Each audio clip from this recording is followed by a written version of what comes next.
Well, I'm here with Laynie Browne. Hello, Laynie. Hello. Thank you for curating this selection. Pleasure. It's great to see you, as always.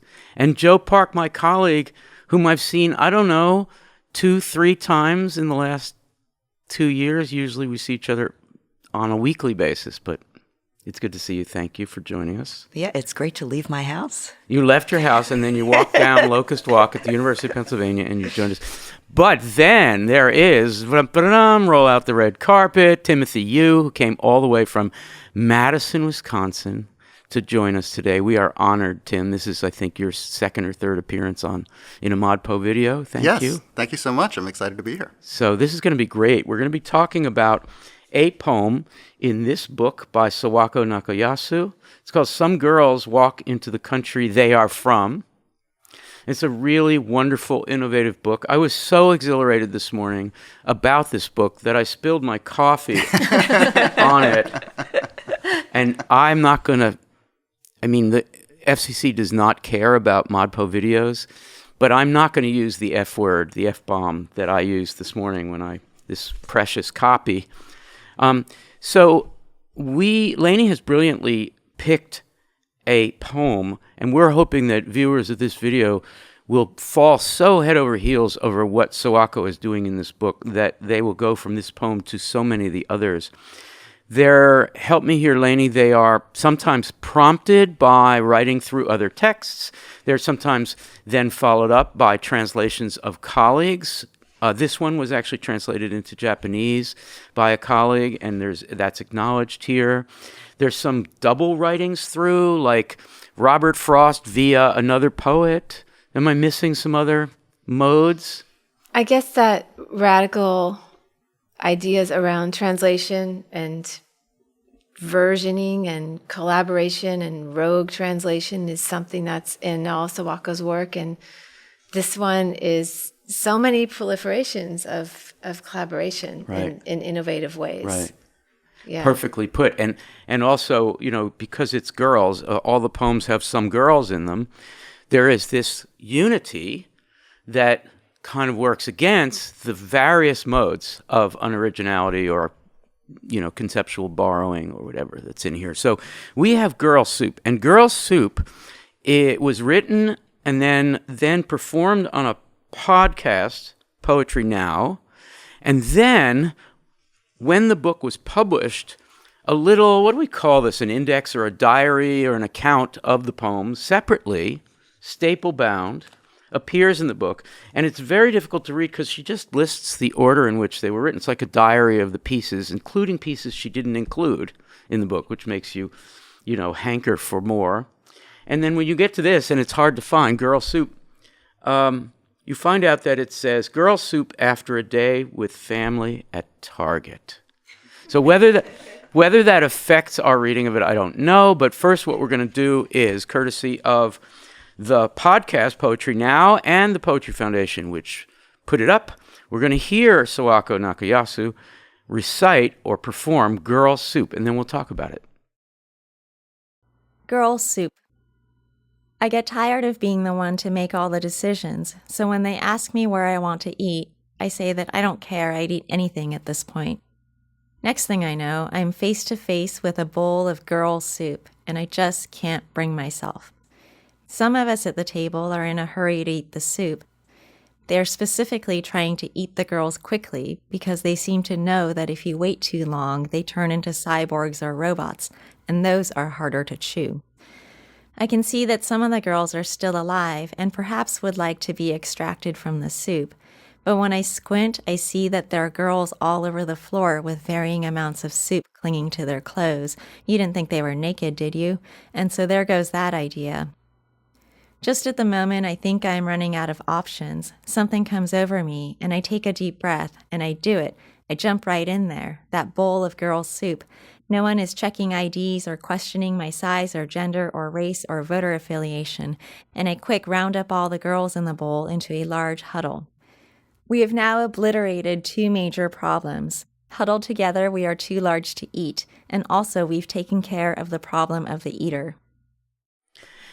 Tim, who is they in the first line? I get tired of being the one to make all the decisions so when they ask me, I mean, we don't, I guess the target reference makes us think it's family members, but we don't know when we're just reading, do we? No, the target reference really did make me, when I heard that, that really did kind of snap into place this very familiar moment. Like, family members saying, like, what are we going to do now? Where are we going to eat? And so, but it is this very generic thing. So you just get this sense of a speaker who feels kind of put upon and is having kind of like, everybody wants me to make a decision. I think it could be family, but... Have you been there? I have definitely been there, Al. I think any of us with children have. It really does set out, as you say. The first line sets us into a familiar situation, indeed a familial situation. Joe, I'm just really interested in this they that emerges later implicitly in all the essentially racist state, afflictions. And so they becomes a more ominous they. Am I wrong in thinking that when we get to that point, can't believe I've gone there already, but when we get to that point, how do we feel about the initial they? And, they is so ominous, but here at the beginning it's not. What are your thoughts about any of that? Well, the pronouns are super fascinating. And by the time we get to, I'm super interested in the parentheses, because who is you? Because the you is a part of the they. And I mean, maybe I'm jumping ahead, but this is like kind of like an amazing fantasy of solidarity, in the poem, which I appreciate. But what the they is doing kind of around, and the girls are they in the parentheses. You didn't think they were naked. And so you can get these incredible shifts through this fantasy of solidarity. But I will say, by the end, she's still hungry, didn't get to eat. Because she jumped into the soup. Yeah. So, Laynie, if you were explaining to a non-poetry person or just let's just say a young person who hasn't read a lot of literature, and someone asked you innocently, what's this about? Is there a way you could tell this story? This, once upon a time, in this certain scene, and then this happened, and then this, what would you do? I think it's about a lot of things. Forgive this weird question. But if I was going to go sequentially, just starting at the beginning, I get tired of being the one to make all the decisions. So when they ask me where to eat, I say, I don't care, I'd eat anything. To me, it starts out as a story about exhaustion. Parental exhaustion, maybe? I didn't read it necessarily as parental exhaustion, but it could be. But in a wider sense, this idea of the individual person and all the choices and what are the ethical and what are the responsibilities of those choices, and we're culpable, but we're just exhausted, so we don't care. So then what are we consuming? Mm-hmm. So it feels like it starts with exhaustion and then this confession of culpability, like, yeah, I'll eat whatever. I don't even know what it is. I don't know where it came from. I don't care. I'm burnt. So exhaustion leads to a certain reaching, grabbing at straws. And then it goes in a lot of other directions, right? Because then there's the whole question of like, wait, what is it? What is it?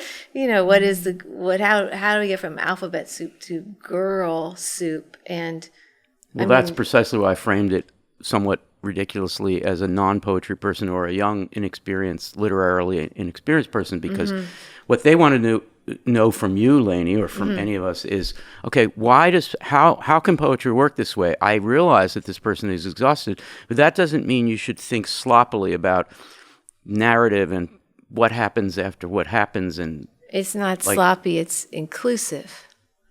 Can you say more about that? We, the reader, whoever is the reader, is required to participate in making the constructing of the meaning, both in the poem and by putting themselves in the poem. In other words, the reader is also the they, is also the you, is also, the positionality keeps shifting, and the poem seems, to me, is deliberately constructed so that we all have to participate and ask these kind of questions, as opposed to the blanks are all filled in, you read it, here's your story. That's not how this kind of a piece works.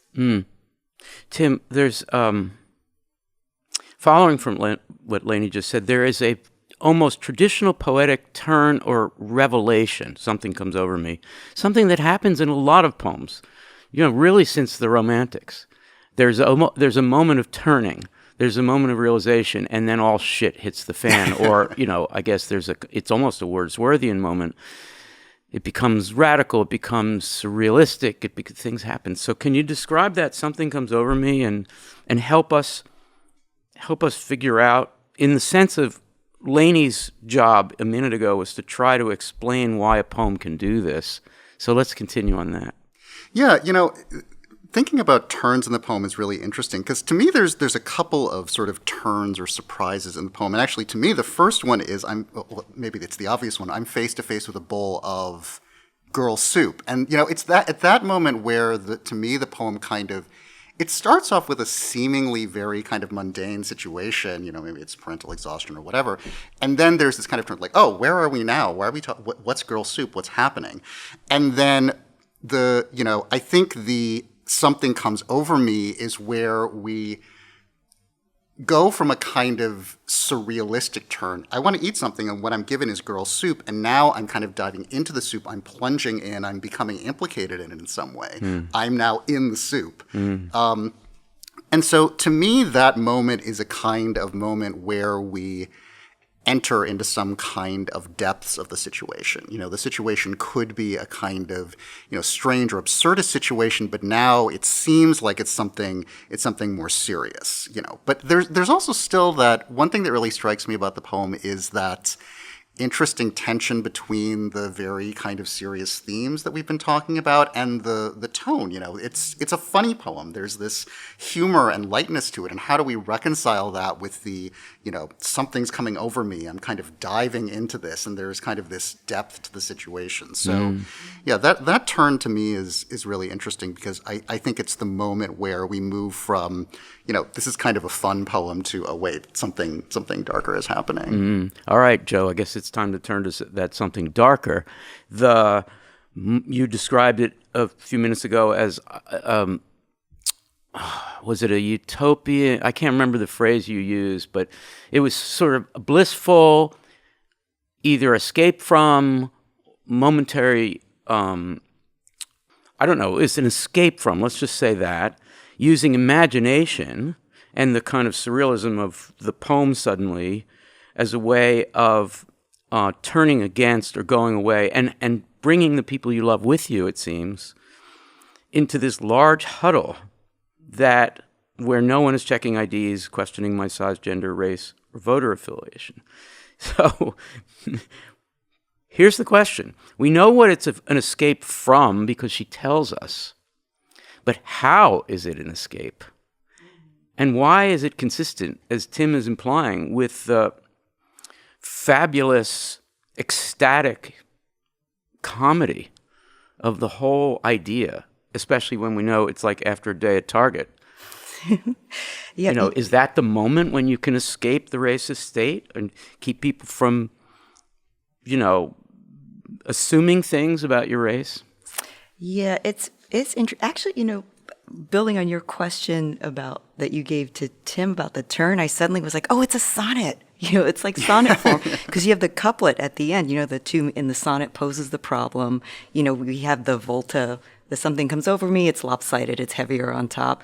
And the problem of she's tired, but then she has to rescue people. And this is like an exhausting, gendered, racialized experience. I'm tired. I have to rescue you all the time.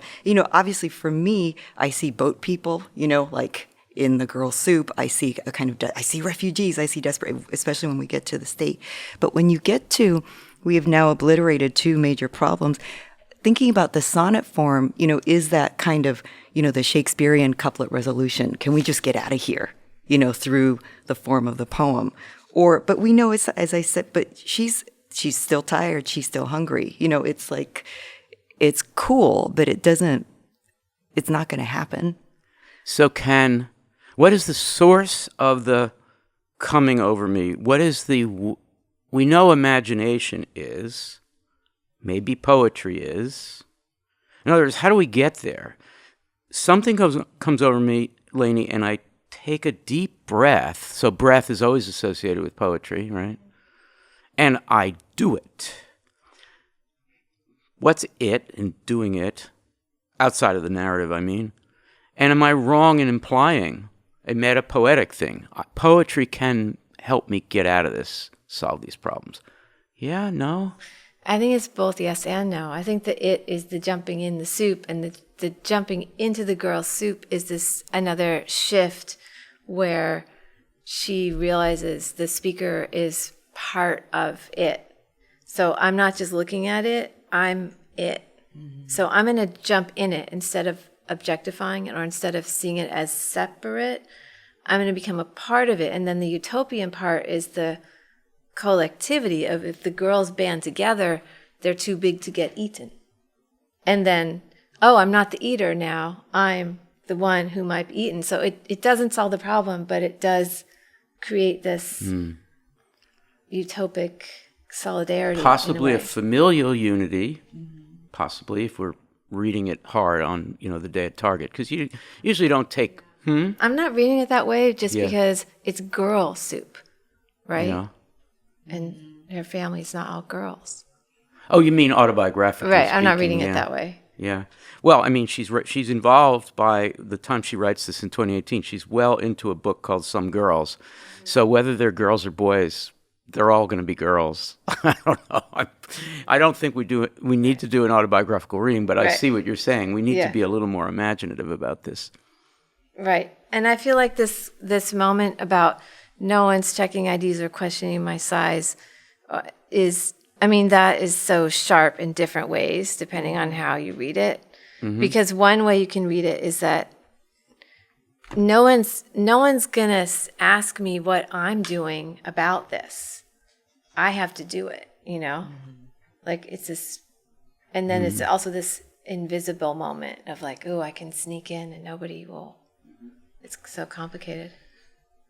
I guess we should be explicit about why this list of political afflictions, there's checking IDs, gender, race, and voter affiliation, and size.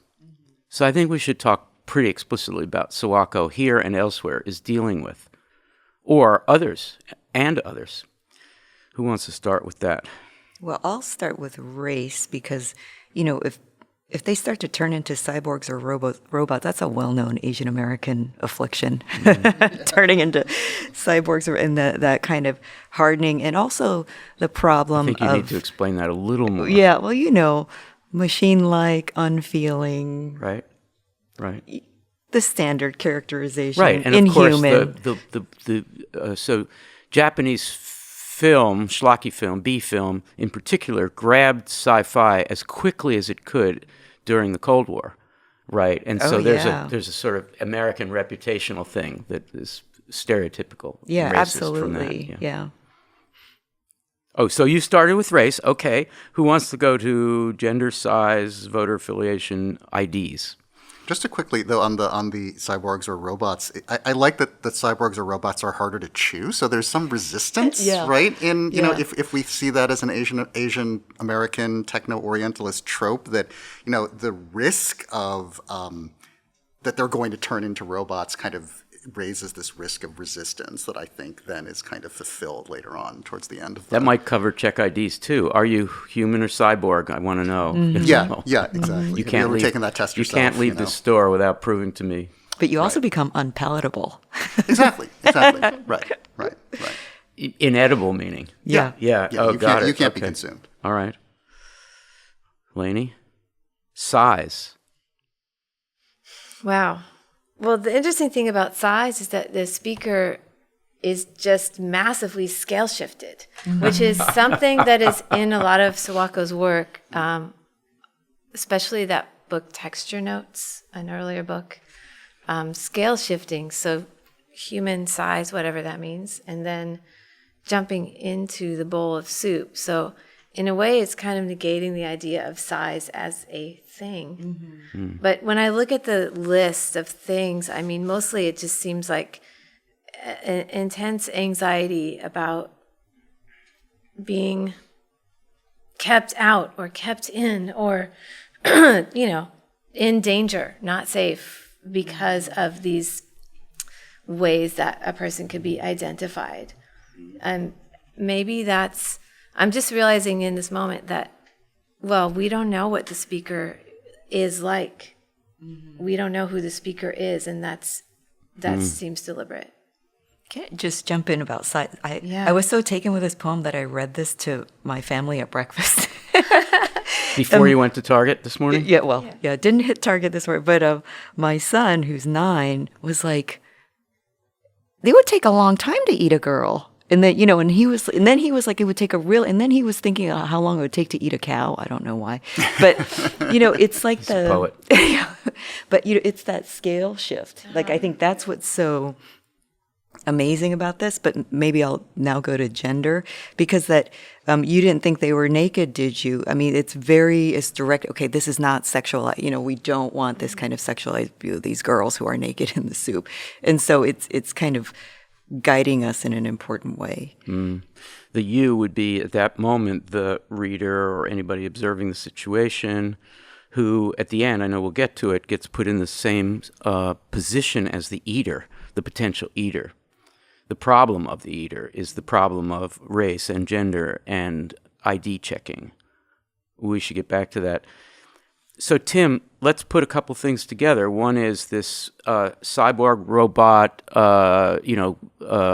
Godzilla trope with all of its racist assumptions from the U.S. in particular, together with this moment in which the girls and the speaker all huddle and become so large, I think you were saying, so big, so monstrous, that they can't be eaten by the eater who has caused the problem of the eater, which is the problem of all these prejudices.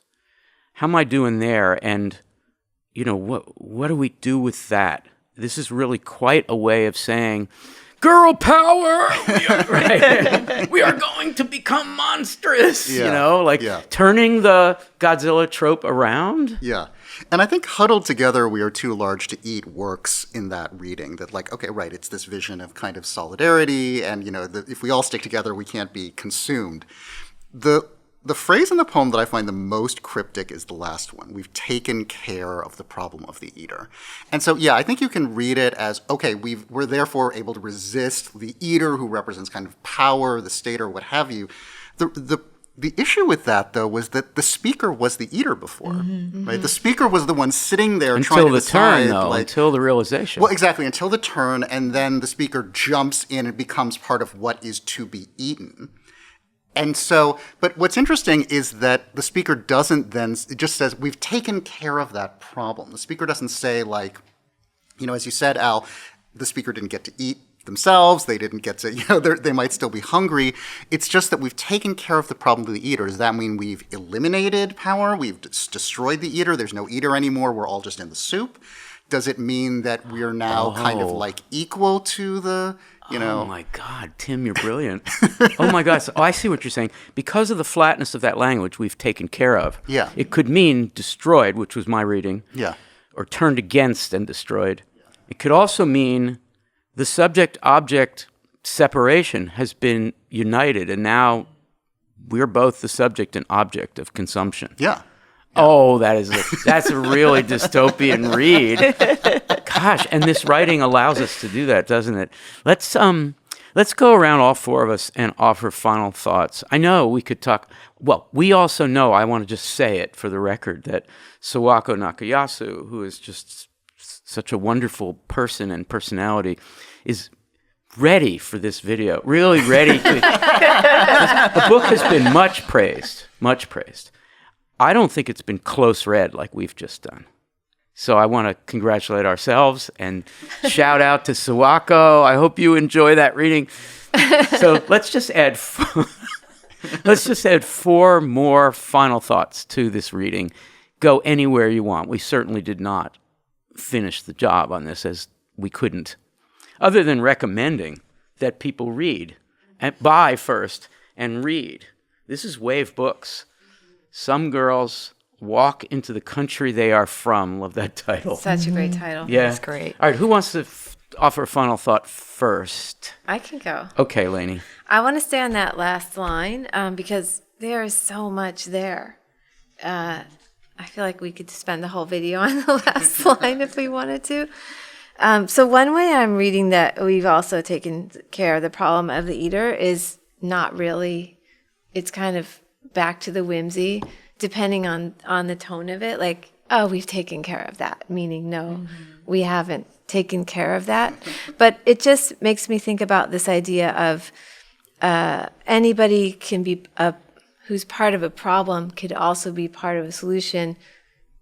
So simultaneously, the two things are true. In other words, it's not one or the other.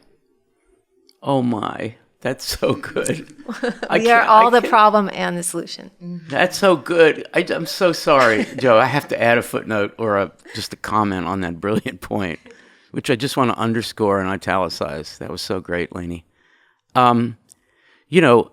If you're not part of the solution, you're part of the problem is a 60s trope. And it's a New Left trope that is the New Left was trying to edge towards something postmodern or languagey, but didn't quite get there. The Port Huron statement is a really sincere and unironic thing, right? But then when you get to a radical like Sawako all these years later, who has a relationship with the 60s, but I don't know what it is, 60s ideology, is really doing just what you said and saying, one of the problems that you would be if you are not part of the solution is thinking of problems and solutions as a binarism.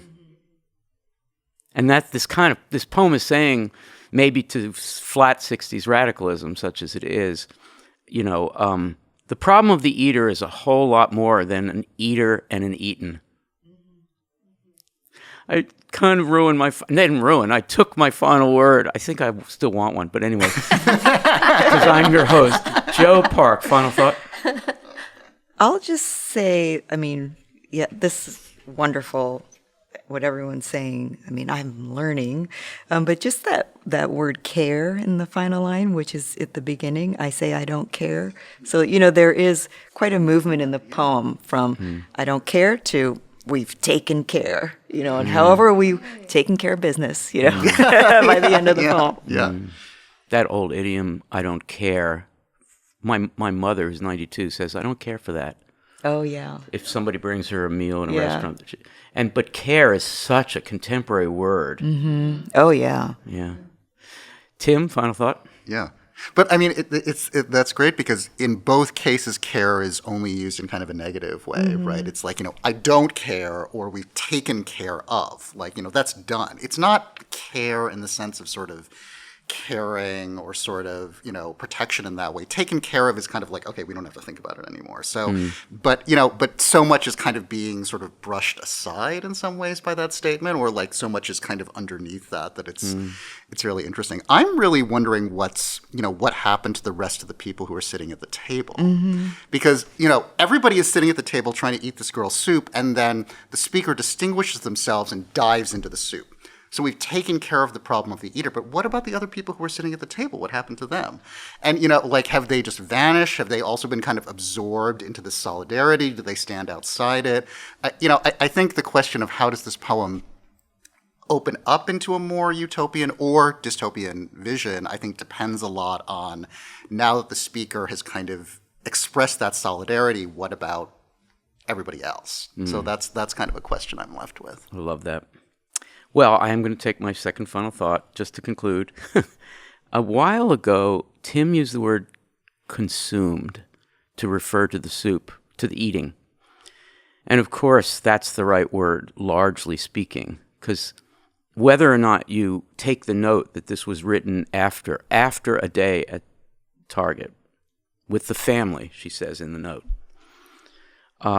whether you read that specifically or more generally as a prompt, I like the idea that this is not just an obvious critique of consumerism. If you spent a day, I have 2 kids, when they were young, we'd go to the store and it would turn into hell. Right?